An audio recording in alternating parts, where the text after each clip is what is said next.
washed around a quake in Southern California early yesterday afternoon.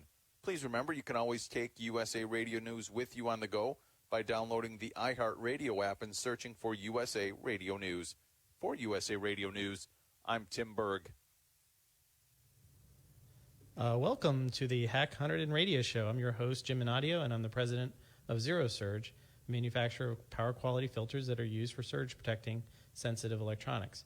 With Zero Surge, you have peace of mind that your electronics are kept safe. For today's show, we'll cover some news of the world, of technology, and other innovation, and that you may not have read about. And my guest today is one of the 2019 HackHunterdon Hackathon judges, Eric Emerson, the CEO of E Squared. See, I get it right. E Squared, because I wrote E2. E Squared IT Consulting. We'll discuss his company, impressions of judging the hackathon, and the story of how we met. Yes.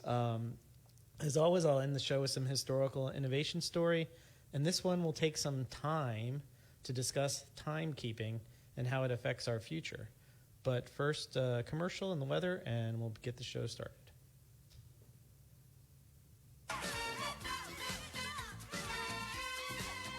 This is Georgine Trinkle. I want to invite you to listen to Hunt and Hunterdon every Monday from 4 to 5 p.m. You'll be treated to discussions on hot topics every week. Hunt and Hunterdon provides a more in-depth look at issues that are happening right now. You can catch the show live and call in on what matters to you. Make sure to download the podcast to catch up on all our hot topics.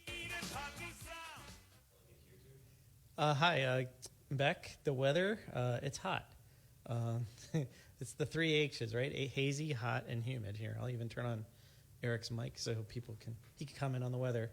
Rain is coming. I saw on the radar before I came in.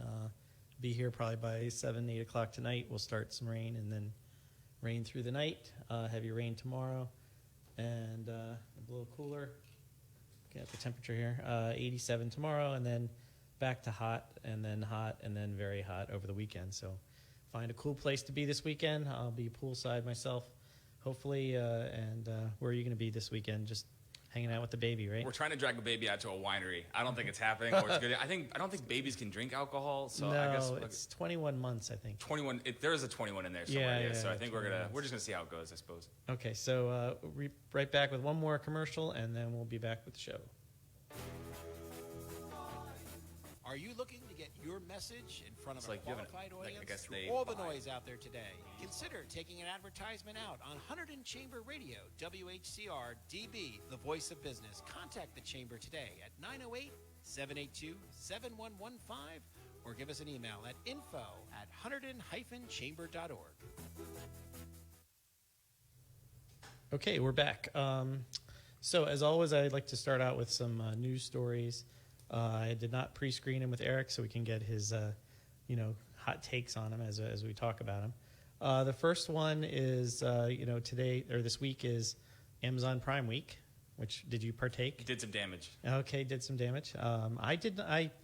I did shop online this week, but actually through Walmart, not through Amazon. They threw that left punch, actually. Walmart and Amazon, the battle is growing because every time Amazon makes a move, Walmart's right there. Yeah, so, well, we actually we put our Zero Surge products, some of our plugins, through Walmart.com. Nice. So we just started that this month.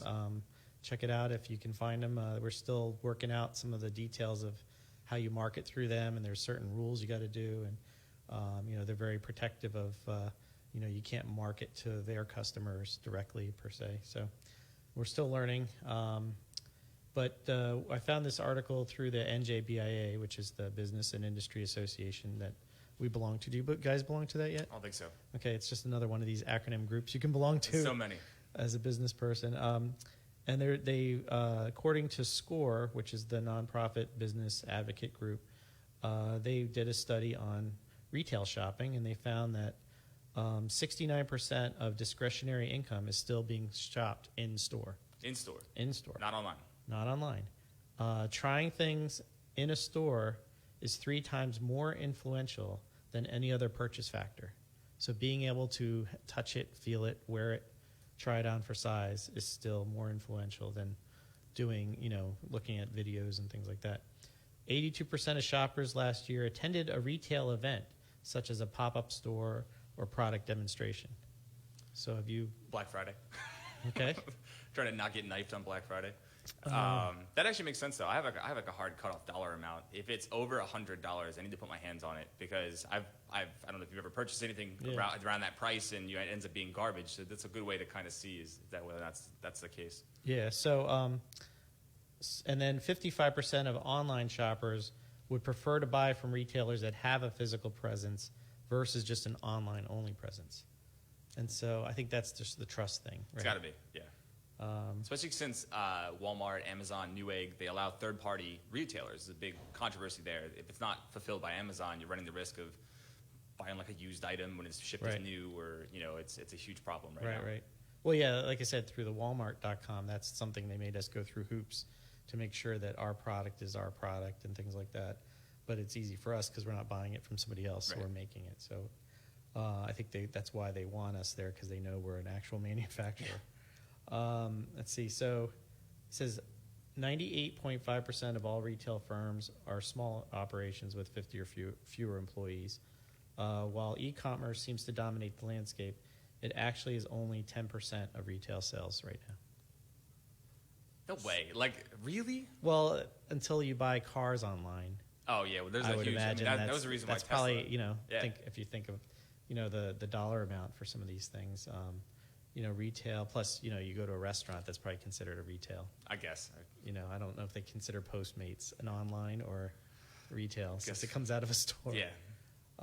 Okay, so that was that story. An interesting story, I just happened to catch it in the morning. My wife likes watching CNBC and for years and years and years. And so there's a reporter, Carl Quintanilla, who did a documentary on the e-vape, the e-cigarette craze. Oh, yeah.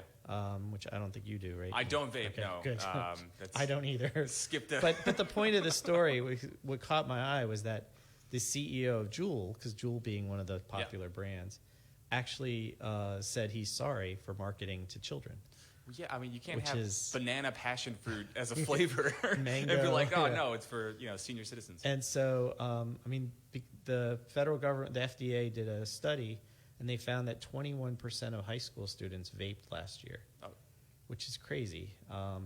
Because they have no idea that there's more nicotine in these things than a regular cigarette to begin with. My brother does bar mitzvahs and weddings, and you'll see they're 13, 14, run around being addicted to like USB flash drives. It's pretty bad right now. Oh, wow. Yeah, it's pretty bad. Yeah, and the irony is that Juul was started in San Francisco, and San Francisco banned e-cigarettes. So it's just kind of funny. But he actually admitted that was a mistake, which is very unusual for any kind of nicotine delivery company to do that. Kind of the unusual thing, too, is it was the top 10 companies that had raised capital last year. Really? They raised $1.2 billion in private investments last year. Now, is that just to further expand the line, or? Well, they're trying to go into the two biggest markets for them are India and China. Infants. Oh, I'm sorry. No, not infants. Got it. Not infants. I see. Thought they were going younger. No, that would be a big market, but not their biggest. There would be India and China. That makes sense, actually. So that's... It's funny because I, growing up on the tail end of being a millennial here, but growing up, the truth ads, we in the Dare ads, the truth ads. I mean, we had almost gotten rid of cigarette smoke, right? And then just kind of went right back into nicotine. It's kind of funny how that happened. Let's see. So we only have time for a few. My little timer thing is not here at the moment, so I'll just have to go by eye. They have a little thing for the little inside here for you guys. They have a little timer for us. But so the last story, I'll talk about innovating in the HR world. Since we're not near that age, but they're talking about a new way of doing retirement. So the latest craze in the HR world is called phased retirement. Uh-oh. So imagine what they're doing is they're realizing, that, we have people that are living longer, that 65 is not the retirement age anymore. Most people at least go to 70. Right. Some people are just as good workers as 75 and even 80. Some people don't want to stop working. Exactly. Yeah. Some people have, financial reasons why, or just, they just feel like if they're engaged, they'll live longer anyway and have a more fulfilling life. and they just don't want to necessarily travel and do all the things that the stereotypical retirement thing. So, and then you have a lot of technical people who are just not being replaced by the same level of technical people, and so you want to keep that knowledge base. So what places like NASA are doing, some of the bigger companies, Bon Secours Hospital was one. What they're doing is they are doing a retirement program where you just phase out how many hours. So instead of going from 40 hours a week to 0, you go 40 to like 30 for a few years, and then go to 20, and go to 16, and then go to 8, and then you're done.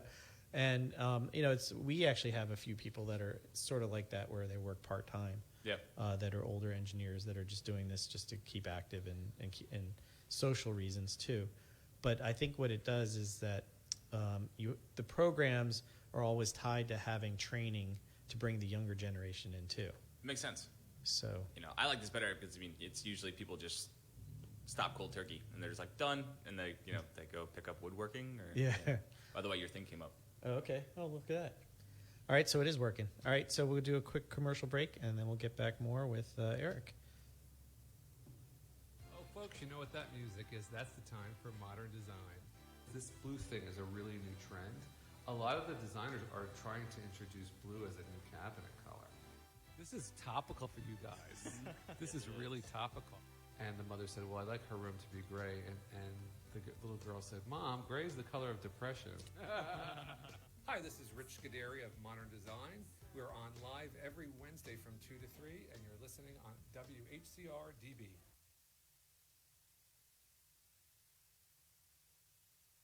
You're listening to WHCR-DB, HunterdonChamberRadio.com. Brought to you by the Hunterdon County Chamber of Commerce, the voice of business. Did you know that 1 in 5 people are affected by mental illness? NAMI Hunterdon is the locally affiliate for NAMI, the National Alliance on Mental Illness. We are all volunteers, and all our programs are free of charge. We offer Family to Family, a 12-week course for families that have an adult member with mental illness. Another popular program is In Our Own Voice, where individuals who are living with mental illness discuss their challenges and their progress in overcoming those challenges. Another course we offer is Basics, a 6-week course for families with a child or an adolescent who has experienced mental illness. We also have a monthly support group for families on the 3rd Thursday of every month. Please call NAMI Hunterdon at 908-284-0500 for more information about any of our programs or to join. NAMI Hunterdon, the voice for mental health in Hunterdon County. When it matters most, our award-winning team of emergency physicians and nurses provides sophisticated care 24 hours a day. Superior emergency care at a moment's notice. Hunterdon Healthcare, your full circle of care. All right, we're back here with Eric Emerson, the CEO of E Squared IT. Give a more formal introduction here. He's a passion. I'll read his. I was going to read your bio from the Hack Hunterdon, but I found this one here. I'll put it on camera. All right, how did you find that picture? Because it's my favorite picture. My daughter calls me Daddy Google, so I go down these Google rabbit holes very easily. Yes. And what it is people don't realize it's not your social media; it's your friend's social media that leads me down to these lingers. Because you don't realize how much. Especially mothers don't know to set their privacy settings on social media. Oh, yeah. Yeah, so my main profile page is pretty much shut down, but I think we're friends, so. Yeah, so he's a, let's see, well, this is your old one, so I guess I can't really do that because that's your old one. I'll read the official one here. He's passion for technology ever since he was a child. That passion led to starting his high school's first IT club where he shadowed the school's IT professional, fixing anything he could get his hands on. What high school was that? Freehold Township. Okay.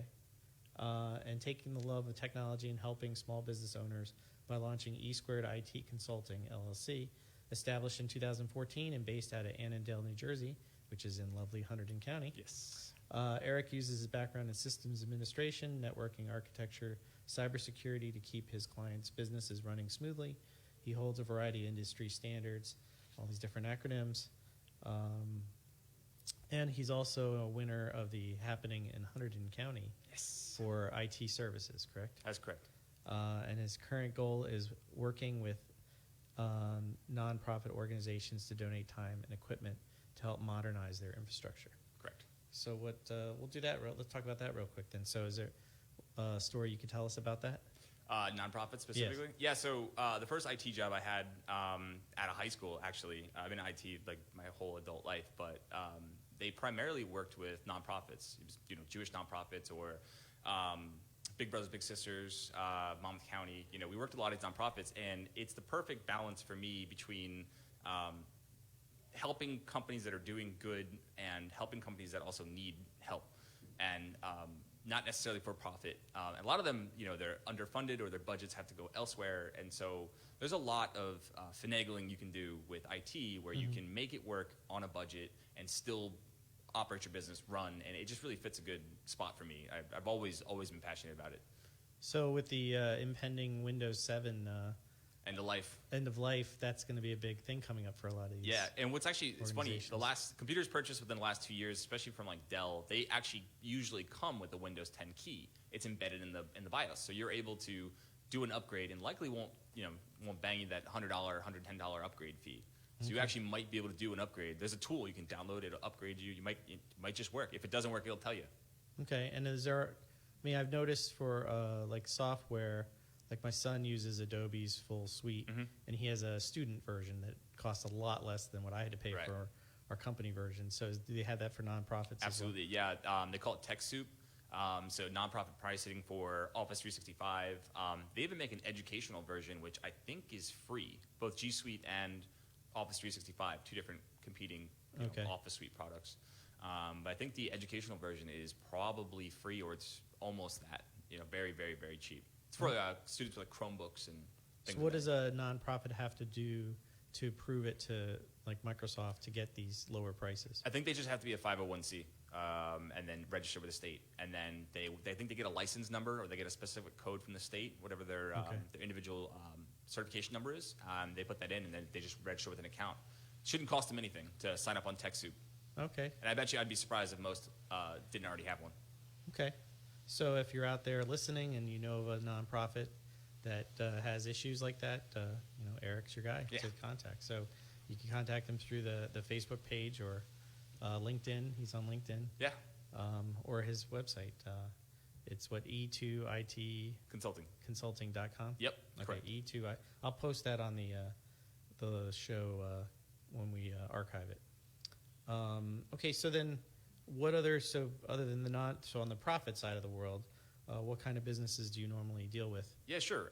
So primarily we deal with financial services companies, so CPAs, tax accountants, financial advisors, good set of businesses there, and we also deal with law as a vertical. We target verticals. We consider ourselves specialists in these verticals, and my skill set matches their needs pretty well. So usually the kind of businesses I deal with. So what about a law office that has a different need than, say, me as a manufacturer? Right. So usually it's email and security. So right now there's, I guess we'll deal with the email portion first. Okay. They have to be able to do discovery on email correspondence that can go back years. And it's like, if you ever gone into your email, I have 9,000 email messages in my inbox. I just haven't even opened because I do everything by search. Right. Well, this takes it a step further. You can basically say anytime between 2010 and 2015, flag all email conversations with this guy that has this keyword in it. There's certain levels of email licensing you can get that allow you to do these types of e-discovery is what they call it, or legal hold for that matter. Now, does it just work with any like Outlook or Gmail type things, or is it? So Gmail, do you have to have a specific kind of email service? I would say I haven't seen it implemented in Gmail. They have a great suite of products. I'm on G Suite myself, but for business, it's Office 365 the whole way. They have various different levels, but their E3 and above is for like educational or government, where they have just better, higher needs, more security needs. So the same thing then for like CPAs and financial people too. Correct. They have the same security needs, the same discovery needs, right. The same auditing ability, right? Especially audits. For financial advisors, depending on the direction that they go with their business, they get audited.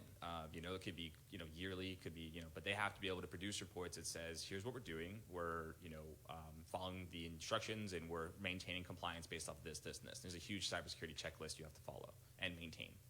So I like to collaborate with my customers and build a plan that keeps them out of sticky situations, particularly audits. So then what do you see as far as in your world, since this is an innovation show, what kind of things do you see coming in the future, like in the next few years? Oh, it's specifically with cybersecurity, we'll talk with that first. The landscape is a nightmare right now. I mean, so far, every day of last week, there was a new municipality that had gotten crypto lockered or ransomware, right? And millions, like Florida. I don't think the state can operate like Florida ought to be shut down. But that's a whole different conversation. But it's been very bad, and that goes into government spending, cybersecurity practices. There was a county in Florida that they paid the ransom, fixed their crypto virus problem, and they reinfected themselves. Answered the same email again. Yeah, they're like, oh, this wasn't the picture of the funny cat picture. Yeah, and it's such a nightmare right now. So to combat that, we're seeing artificially intelligent powered, so like the engine powering anti-malware, antivirus, and it's very cool. Very cool to see. Usually it's buzzwords, AI. It's like a huge buzzword right now. Sure. You probably have AI in your shampoo at home. It's kind of ridiculous. But how it works is it looks for trends. It looks for file behavior instead of just how it used to work, which is this file that lives here follows under this definition, which makes it a virus, right? It's like a dictionary. It doesn't work anymore. Right. It could be any name, Well, I've noticed, I don't know, the ones that we get at Zero Surge, I mean, there are basically two other people that handle email besides myself, and they're very paranoid about.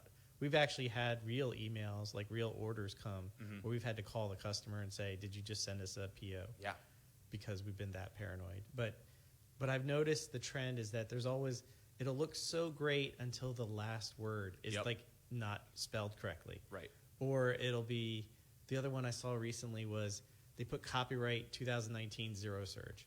Like, why would an email from another company have my name as the copyright holder? There was a situation where I had a client reach out to me. Their personal email got hacked, and the way I caught it is they emailed me saying, "I need immediate help," all caps. This doesn't happen with this client. I'm like, what's going on? So I emailed them back, "Are you okay?" Because I was like, maybe something happened, And they're like, "I need immediate assistance. You need to send me 2 $100 iTunes gift cards." I'm like, You had me. But iTunes, like, who's dying because they can't get the new, Maroon 5 album, right? It's just not happening. So that's funny. But yeah, now I'd say industry changes. You can no longer have one product to protect your whole business, where you put like an antivirus on your computer and call it a day. You need to have layered security in every step of the way, including your email. Is there going to be a point where email is just done on a separate machine by itself? How so? Like, I can imagine where you have an email network. Like, this is an isolated network where only email exists, internal just only. for communication.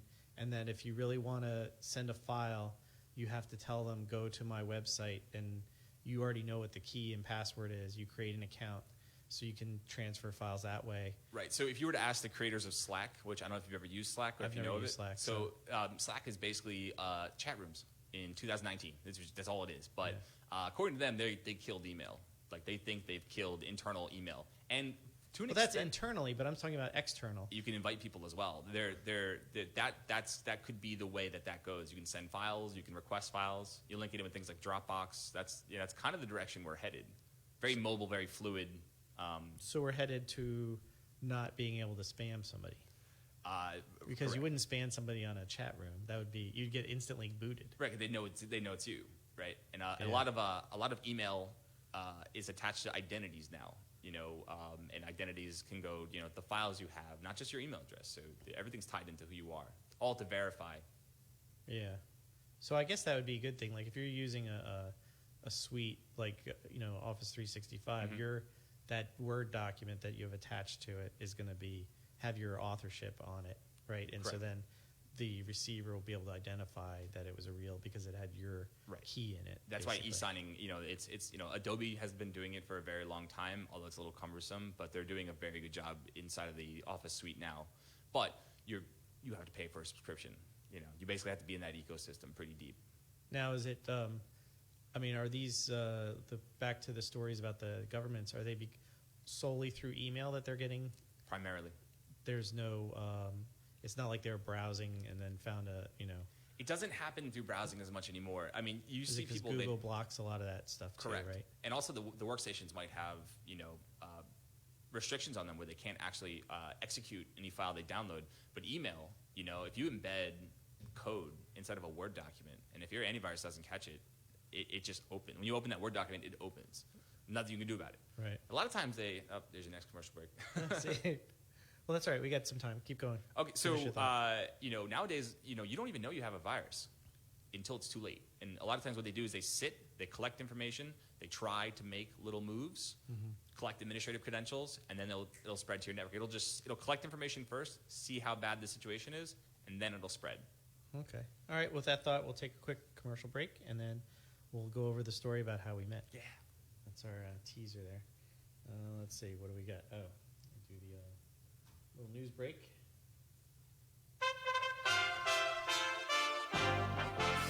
USA Radio News with Tim Berg.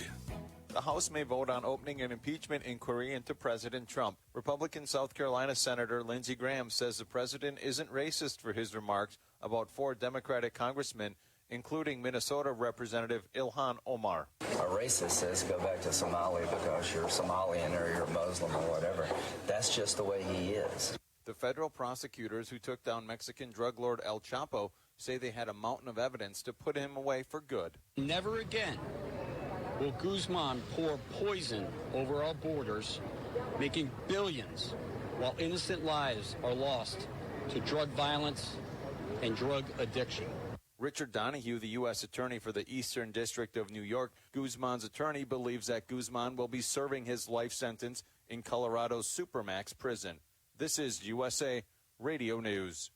Here's a great deal on MyPillow. When you go to MyPillow.com, click on the 2-pack special, type in promo code USA, you'll get 2 MyPillow premium pillows for $69.98. Now, that's only $34.99 a pillow. You will not get that price anywhere at retail. It's the lowest price ever offered on radio or TV. And like all MyPillow products, 10-year warranty, 60-day money-back guarantee. Go to MyPillow.com, click on the 2-pack special, use my promo code USA.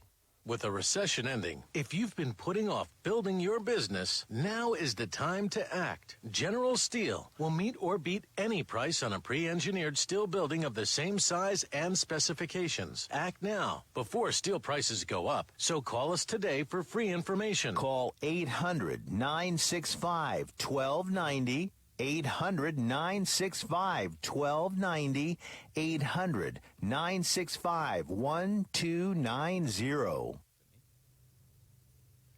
Hi, we're back. Again, the weather, I don't even have to look. It's hot. It's hot. Still hot. It's going to be stormy tonight. It's going to be, and then cooler for about probably 12 hours, and then it'll get hot again. It's going to be in the 90s, high 90s on the weekend. So find a cool place, a cool drink, and some shade, and have a good weekend. So, all right, so we're going to switch gears here real quick. Tell the story. I guess I'll start the story. So basically how Eric and I met. So it's Christmas time.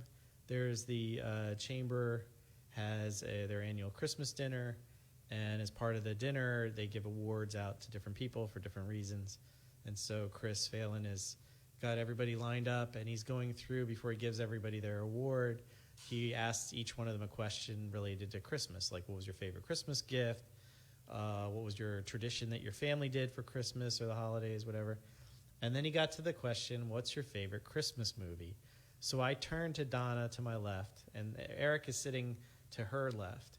So he's 2 seats away at this table. We hadn't even met yet, hadn't talked. He's with his group of people, I'm with my group of people. And I just said right off the top of my head, Die Hard is my favorite Christmas movie. And for those of you who don't know, people, if you know the movie, you understand it takes place during Christmas, but people argue whether it's an action movie or it's a Christmas movie. But Eric's first thought was, did you just say Die Hard's a Christmas movie? And I said, yes. And he's like, I want to meet you. And we shake hands across the table. And so that's where, that's how we met each other. So that's, in the movie business, they call it a meet cute. Yes. So that's how we did it. And it is a Christmas movie, and I could find you all the parallels with It's a Wonderful Life. I went through the whole list.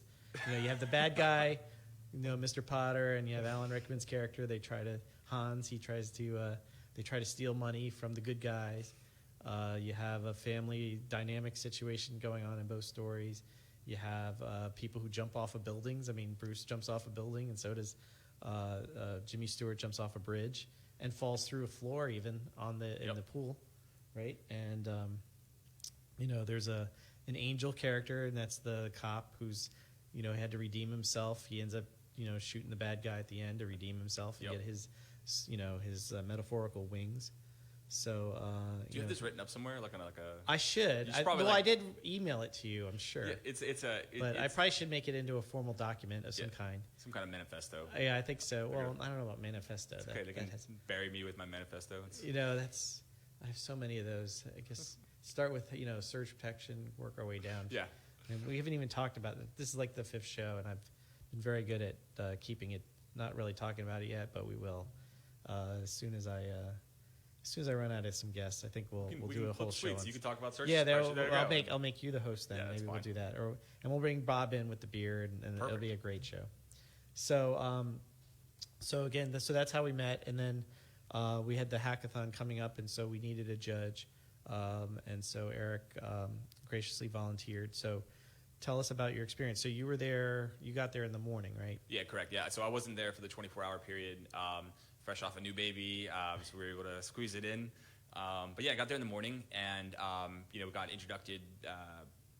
orientated, kind of the whole deal. And yeah, I mean, it was probably one of the most unique, and I'm very proud to say I did that. It was a very cool experience.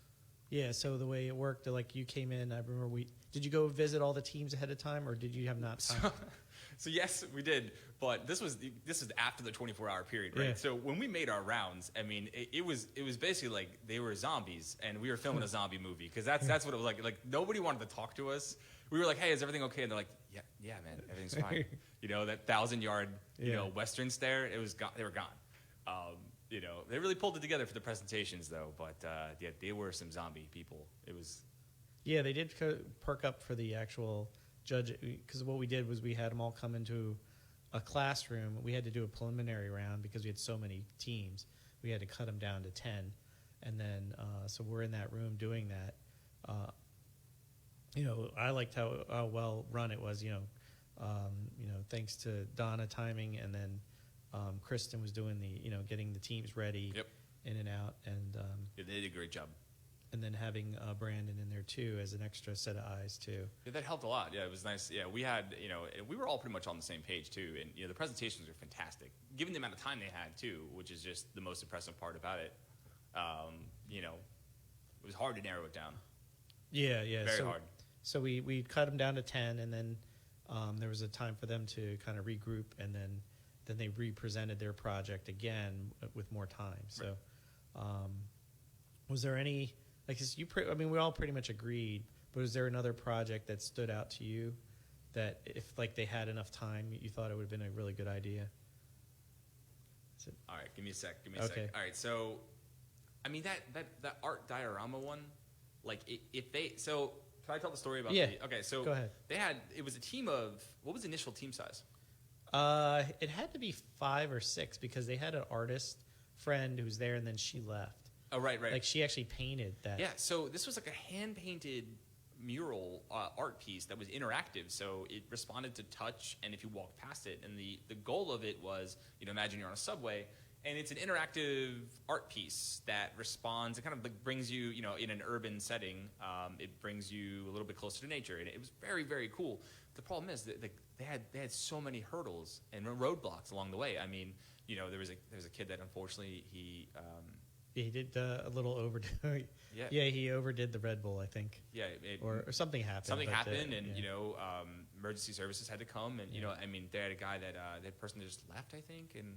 Well, the one artist left because she was done. I know that. I wish because she had done blasted out those art pieces. Yeah, they actually, in the spirit of the hackathon, they they didn't even come with an art project already done. That's right. They had one of the girls sitting there on the floor painting this mural. It was like a waterfall, and then there was lightning, right? Yeah, they got the lightning working. If they had I think a perfect scenario where they had everybody they needed, and then just they didn't run into these roadblocks. I think I would love to have seen what it turned out to be. Just because I really like it was the only artistic one, really, out of all of the submissions.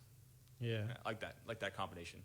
Yeah, I think the other thing was from a technical standpoint, they were trying to solder things together, and they were using the wimpiest wires. They should have just made it, use really heavy-duty connections, not worry even about soldering, just have more plug-and-play kind of stuff. And I think that just spoke to their inexperience, being young. They don't have that exposure, I guess, it's still kind of interesting because, kids nowadays don't get to do stuff with their hands much. I mean, this hackathon, is popular because kids sit and code and do things like that. So,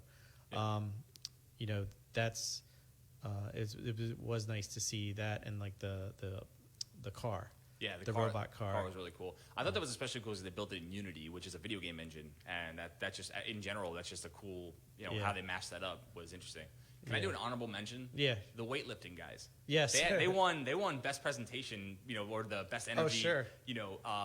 But if you talk to people that don't necessarily work out too often, one of the most frustrating things is like you got to keep building exercise plans. And this was an app that assembled your workout plan for you based off of your goals, weight, height, even age. And it just gave you a workout plan for for weeks, a whole months. month. Yeah, it was so cool. Yeah, they were close. I think the problem is, we're pretty sure there are other apps that do similar things. There's like MyFitnessPal and all kinds of. There's other ones I've seen too, but it was just like you said, it was their energy, the way they presented, and they had a completed project too. Correct. So they definitely would have been, if we had a top 5, they would have been in there. So take another quick commercial break, and then we'll have our last segment about time. All right, so if I can figure out which, there we go. Oh, folks, you know what that music is? That's the time for modern design.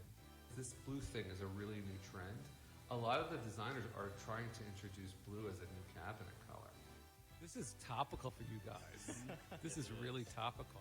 And the mother said, well, I'd like her room to be gray. And the little girl said, Mom, gray is the color of depression. Hi, this is Rich Scuderi of Modern Design. We're on live every Wednesday from 2 to 3, and you're listening on WHCR-DB. You're listening to WHCR-DB, HunterdonChamberRadio.com. Brought to you by the Hunterdon County Chamber of Commerce, the voice of business. For over 50 years, Hunterdon Medical Center has been a leader in delivering comprehensive medical and health services to our community. Our staff is committed to providing the highest quality of care to our patients. If you need a physician, we can refer you to over 300 of the best. Call Hunterdon Medical Center's Physician Referral Service at 1-800-511-4HMC or visit us on the web at www.hunterdonhealthcare.org. When it matters most, our award-winning team of emergency physicians and nurses provides sophisticated care 24 hours a day. Superior emergency care at a moment's notice. Hunterdon Healthcare, your full circle of care.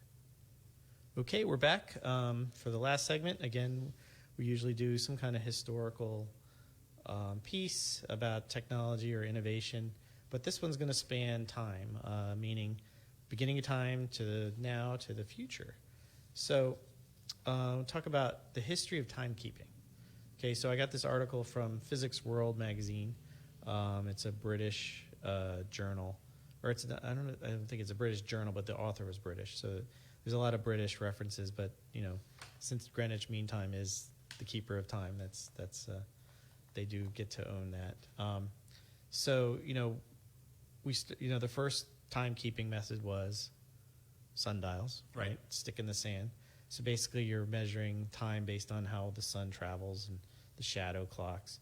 And then we ended up starting developing things like water clocks and sundials, or hourglasses, basically using, the acceleration of gravity to keep time.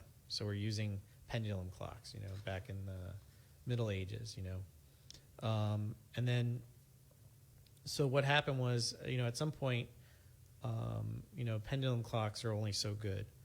And one of the things why it made an issue is that the railway system.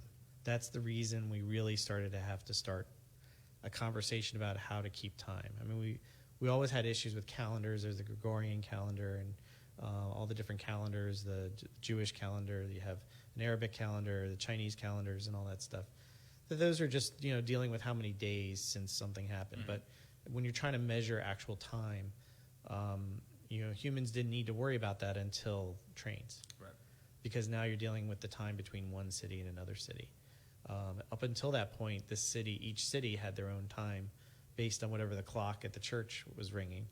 If it rang 5 bells, it was 5 a.m., and that was it was good enough for everybody. Right. It was time to wake up, So in the 1840s, they started having what they called railway time. And so Greenwich was the place in England where they standardized time keeping. So even though the sun travels, through England, oh geez, how embarrassing! Phone call on my own phone here. Make sure my volume's down. Sorry about that. They had to establish a way to control time, mm-hmm. And so I guess it was in 1880 is when they established the Unified Time Standard. And in Washington, D.C., they adopted the Greenwich Mean Time as the reference standard. And so they defined it at the time as 1/86,400th of a mean solar day is 1 second. So I guess there's 86,400 seconds in a day. So that's how they defined what a second was. Well, that doesn't necessarily work if you're on different parts of the planet. So as we got into air travel and things like that, I guess in 1927 they had invented at that point the electric clock using a quartz as an oscillating measurement thing. So instead of using a pendulum swinging back and forth, which if you have a grandfather clock, you have to keep winding the weight so it keeps time properly. The crystal clock would be more accurate, except it's not accurate enough once you start getting into nuclear power and other things that need even more high-speed measurements. So, they had to develop a way. So the British National Physics Lab came up with the first atomic clock. Mm-hmm. So that was based on cesium. I won't go into the detail of how it works. You can always look it up. But it's basically using two different states of a cesium atom, and it oscillates at 9 gigahertz. So, 9.1 gigahertz. And so by measuring that frequency, you can determine down to the, 9th digit to the 10 to the 10, you can be accurate for time, which sounds great. But then you realize, when you start getting into computing, that's still not accurate enough. So we needed something more. Oh, gosh. Again, sorry about that. I don't know why. I always forget the volume down doesn't work if you don't turn the notification thing off, too. So what they had to do was, okay, we need a faster clock. So they came up with a laser type clock that's accurate to 1 times 10 to the, where did I put it? I thought I had, 10 to the 18th. So if you imagine 10 with 18 zeros, that's how accurate the current clocks that they use to keep track of time. But if you think about it, that's still actually not that great, because light speed is 2.99 times 10 to the 14 microns per second. So light travels 1 micron. It can travel, 2.99 times 10 to the 14 microns in 1 second. So that could be, many, many, microchips. So to time a microchip, you need even faster accuracy in your clock speed. So what does this have to relate to the future. So when we start going to Mars, and this is where you probably can jump in here, let's think about this. Okay, it takes Mars. How are we gonna do time when we start living on Mars? Is it the day-night cycle of Mars itself? Yeah, I mean, you can do. There's different. We have to figure that out because time it takes even light to travel to Mars and back. Like the one goofy thing about the movie The Martian is that it really takes 2 minutes and 30 seconds for light to travel to Mars and back. Right. Or at least to Mars one way, and then another 2 minutes back. So when Matt Damon was talking to the ship, and then the ship was telling that they got him, they should have been like they could have already been drinking the Kool-Aid before they got, or the Tang, I guess. Yeah. Before the news even traveled to Earth. That was like Interstellar too. When they're closer to the black hole. Yeah. They're basically like 100 years had gone by, Well, they talk about warping space and then space time. Gets At a least little they try to hand wave that. Yeah. I mean, human beings have a Interstellar, circadian rhythm that's based on the day-night cycle of Earth. I wonder if people live on a Mars colony, will they adapt? Will there be adaptation to that cycle? Well, like we use the Julian calendar as the calendar that we all agree to use at this point, and it actually has a day zero. So January 1st, 4713 BC is considered day zero in computer language. So when you're doing calculations for days, that's zero, and then we're up to 2.4 million in days. If you use like Excel spreadsheets and stuff like that. So the coding behind that is important. So then for Mars, if you're going to have a different set of day keeping, then you have to have a day zero. Right. So are you going to use, like, the one suggestion is to use the day that Galileo first observed Mars, which is January in 1610. That's and use cute. that as the day zero. Or do you do it when the Mars lander first landed? I like that one better. It could be, so it'd be the first one, Mariner 4, flew by the planet July 14th, 65, or do you do it when it landed, when Mars 2 landed November 27th, 1971? So if you do that as day zero, then my birthday falls before zero. So I'm a negative birthday. so that's the thing. So probably the Galileo thing would probably be the more just a practical thing as far as record keeping goes. Are you going to Mars when they send people there? Are you going to be the first person on the ship? No, I'm not going to be. I'll probably be the last one. I'll be the one that makes sure the door's closed on the cockpit just when they fly off. I'll make sure that somebody presses that launch button for them. Right. And then I'll just hang out here and see what happens. Oh, the Twilight Zone episode, I think. Yeah, it could be or like Wally. Yeah. Think of me as Wally. Me and Wally will be hanging out. That's fine. Taking care of the trash. So the other thing is with the how are you going to do months there? So they're talking about using Mars has 2 moons, but one orbits Mars 3 times a day, so you can't do a month that quickly, and the other one is completes the orbit once every 30 hours. So you can't even do that even as a day. Right. So and then do you do how many times that Mars takes to make a path around the Earth or around the Sun? So that's 668 Earth days. See, did you hear that thing where moons can have moons? Well, I imagine they could, yeah. Do you know what they call them? I actually heard somebody mention that. They're called moon moons. Moon moons. Moon moons. I think someone's bored. Okay. They're just making stuff up. I think that's something I may have heard on, like... just go to the moon, man. Dr. Neil deGrasse Tyson, you know. So, so that's something that, it's a little thing, but it does make a difference because, if we're going to use GPS, you couldn't use GPS on Mars until you get these atomic clocks there. And who's going to spend the effort? I mean, there's a picture of the atomic clock. It takes about the size of this room that we're in. So that's just too much cargo to bring to Mars. But we need to have the timing. So how are you going to, it's not going to be, something as simple as keeping track of time can stymie us going to Mars, because of these issues, and just the human factor of living on Mars. Like, how do you keep track of people's birthdays, Ned? Right. Do you do your Earth birthday? Do you do your Mars birthday? It's going to be tough. Maybe people that came from Earth probably do their birthdays, and then Mars will have Mars. Your Mars baby will have their birthday. Yeah. And then, are you going to still keep 7 days a week? Does it, and like you said, circadian rhythms, You're going to have the same holiday schedules. I mean, there's a lot of how are you sci-fi gonna that do all talks about this, by the way. There's like comic books, anime. I mean, it's covered. Yeah. This where Mars people, Yeah. or Will they talk about the timing issue? not just time. I mean, Well, just all the other social issues. and everything. things like that, yeah. The way you look. Martians are taller and they have less bone density because of the lack gravity. of compression, lack of gravity, or less gravity. And because there's no magnetic field, they don't feel a lot. So how's astrology going to work? Or, Right.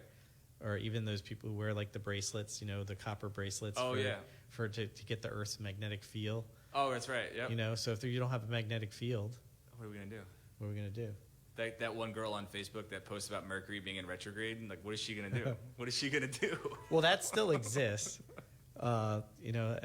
That one of those girls is my daughter. Actually, she does astrology. Really? Okay. She See, actually does that of course stuff, I. so it's funny. There it is. She would definitely tell you, well, the planets are still aligned a certain way. It doesn't matter. It's because it has to do with when you were born. I see. And so you do a chart based on when you're born. So it's not like the grocery store astrology where they just try to give you your fortune. Right. There's actually a whole school about that. The theory is that gravity does influence your life. Wow. And so the gravity of all the planets and the sun and the stars and how they're aligned does affect things on Earth. Well, it's like because of the moon and the tides. Exactly. So there's some science sort of related to it. She hasn't convinced me, and she knows that. But there's plenty of people that need to grab onto some things, and obviously with the way some of the issues in our world's religions have been lately, people looking for alternatives, It's especially fine. the millennials. Yeah. Hey, listen, I'll take Mercury in a retrograde. That's fine. So looks like we're almost done here. So before we go, any other final thoughts? Ooh. Do you have, you didn't answer whether you'd be going to Mars. I almost let you Probably out of here. not. I like. What would it things- take you to leave to go to Mars? I mean, we're talking nuclear holocaust Mad Max level? Or? Yeah, if I had nothing to lose at that point, just me and my dog and my busted car, I'll probably go to Mars. Me and Elon. Or if it's just okay, there's one country worth of people left. Yeah, I mean, you're right. Would you stay for that? Yeah, I mean, if it's today's society with the amount of people we have, and people are going to Mars to start a colony, I mean, I don't know. Pick up a history book and read about the colonists. They're hopping over to America for the first time. I'm okay. I'm okay. I'm okay. So this was like the 1600s. You'd still be in England right now. Yeah, I'm good. I'll just drink some tea. It's fine. This is fine. Everything's fine. Yeah, just send us back some trinkets from the New World. Oh, they don't like being taxed? Oh, okay. Well, I'm good. I'll just stay here on my boat. It's fine. Okay, great. So, all right. So I guess that's the end of the show here. We only have a couple minutes before I see David's waiting in the wings. So thank Eric for coming. Thank you for having me. Thank to all the new fans that are watching on Facebook, YouTube, or listened. Thanks for all the kind words on the LinkedIn post that I did yesterday that went viral with everybody because I posted that I was a new role. So LinkedIn makes it seem like I had a new job, which is sort of like a new job. Yeah. I thank the Chamber for giving me the opportunity, Mark and his team at Economic Development, the gang back at Zero Surge, Donna, Deb, Jen, Tony, Dave, John. Thanks to my wife, Debbie, and kids, Cora and Nicholas, and to all the rest of you innovators out there. The original meaning of innovator was that you were a rebel, so keep rebelling against the doubters and make your ideas a reality. Nice. All right, thank you. Thank you.